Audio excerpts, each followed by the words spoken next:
औज़ुबिल्लाहि मिनश्शैतानिर्रजीम बिस्मिल्लाहिर्रहमानिर्रहीम अस्सलामु अलैकुम वरहमतुल्लाहि वबरकातुहू। दोस्तों, पेश खिदमत है।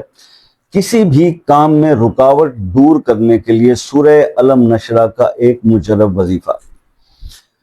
रुकावट का लफ्ज़ अक्सर इस्तेमाल होता है कि जो बहन भाई चैट पे होते हैं, व्हाट्सएप पे रब्ता करते हैं, कमेंट्स में आते हैं कि जनाब रिश्तों में रुकावट है, कोई काम करते हैं उसमें रुकावट है, किसी भी काम में हाथ डालते हैं रुकावट आ जाती है, रिस्क में रुकावट हो गई। मतलब रुकावट का लफ्ज़ बहुत ज़्यादा जो है वो इस्तेमाल किया जाता है। और दूसरे फिर जब बाबों से रब्ता किया जाता है तो बाबा जी फरमाते हैं कि ये बंदिश है, यानी दूसरे लफ्ज़ों में उसको भी बंदिश में कन्वर्ट कर दिया जाता है अपना माल पानी बनाने के लिए। तो फिर वो रुकावट और बंदिश मेरे हिसाब से सेम ही है। तो इस अमल से आप वो रुकावट या बंदिश जो भी आपकी जिंदगी में मसाइल आ रहे हैं, हर्डल्स आ रही हैं, बेसिकली इसको हर्डल कहना चाहिए, तो उन हर्डल्स को दूर करने के लिए किसी भी काम में आप होते हैं, इन्वॉल्व होते हैं, तो उस हर्डल को हटाने के लिए, मिसाल के तौर आपने वीजा के लिए अप्लाई किया, कोई हर्डल आ रही है, किसी को मसला को रुकावट आ रही है, तो आप ये अमल करेंगे तो रुकावट हट जाएगी। इसी तरह से तो ये अमल जो है बेसिकली किसी भी काम में, मकसद में जो आप करने जा रहे हैं और कर रहे हैं, लेकिन बार बार किसी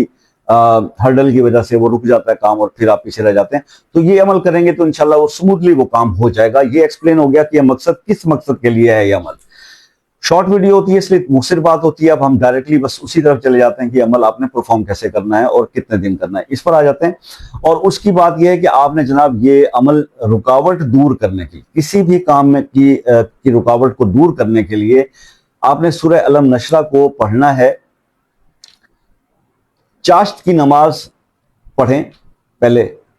चाश्त की नमाज पढ़ने के बाद आपने सलाम फेरने के बाद पानी अपने पास रख लें और अव्वल आखिर एक बार दुरूद इब्राहिमी पढ़ें और 152 टाइम्स सूरह अलम नशरा पढ़कर पानी पर दम रख लें। और वो मकसद जो जिस काम के लिए आप करना चाह रहे हैं वो जहन में रखिएगा।